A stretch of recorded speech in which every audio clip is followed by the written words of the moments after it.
எனினும் மோகம் என்னும் அக்கூட்டில்தான் ஞானமும் வாசம் செய்கின்றது. அது எவ்வாறு? துளிர்விடும் மானிட ஆசைகளுக்கு பக்குவம் அளிக்க ஞானம் என்னும் ஒளிக்கீற்றானது மானிடனது இதயத்திற்குள் பிரவேசிக்கின்றது. இது மானிட ஆசைகளை எடுத்துரைக்கும் கதையல்ல. இச்சை கொண்ட மனதால் ஒருவர் வாழ்வில் உயர்வு தாழ்வு அடைந்த கதையும் அல்ல. இக்கதையானது இச்சை என்னும் கர்ப்பத்திலிருந்து உதித்தெழுந்த ஞானக் கதை.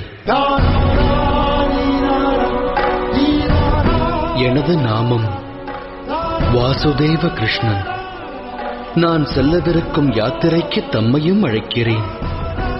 இந்த யாத்திரையில் வாழ்வின் மர்மத்தையும் மனித தர்மத்தையும் அறிவீர்கள். சேற்று நிலை உதித்தாலும்